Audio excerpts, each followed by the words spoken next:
N യേശു N സമാധാനം, N യേശു N ബലം, എനിക്കെൻ യേശു N സഹായം, എന്തോരാനന്ദം.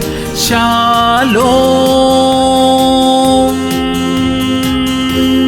യോഹന്നാൻ 14:1. നിങ്ങളുടെ ഹൃദയം കലങ്ങിപ്പോകരുത്, ദൈവത്തിൽ വിശ്വസിപ്പിൻ, എന്നിലും വിശ്വസിപ്പിൻ എന്ന് യേശു പറഞ്ഞു. പ്രിയമുള്ളവരെ, നിരവധി പ്രശ്നങ്ങളുടെ നടുവിലൂടെ ആയിരിക്കാം നാം ഇന്ന് കടന്നു പോകുന്നത്. സ്വർഗീയമായ സമാധാനം നമ്മുടെ ഹൃദയങ്ങളിൽ നിറയട്ടെ. സകല വിഷയങ്ങൾക്കും ഉത്തരമായ യേശു കർത്താവിന്റെ കൈകളിൽ നമ്മുടെ പ്രശ്നങ്ങളെ ഏൽപ്പിക്കാം. അവിടുന്ന് അത് പരിഹരിക്കും എന്ന് തിരുവചനം നമുക്ക് ഉറപ്പ് തന്നിട്ടുണ്ട്. വിശ്വസിച്ചാൽ നാം ദൈവത്തിന്റെ മഹത്വം കാണും. പ്രാർത്ഥിക്കാം. സ്വർഗീയ പിതാവേ, ഞങ്ങളുടെ മുന്നിലെ പ്രതിസന്ധികളെ അങ്ങ് കാണുന്നുവല്ലോ. ഇതിനൊരു പരിഹാരം കൽപ്പിക്കണമേ. അവിടുത്തെ അത്ഭുതം കാണാൻ ഞങ്ങളെ സഹായിക്കണമേ അപ്പാ. യേശു ക്രിസ്തുവിന്റെ നാമത്തിൽ തന്നെ. ആമേൻ, ആമേൻ, ആമേൻ.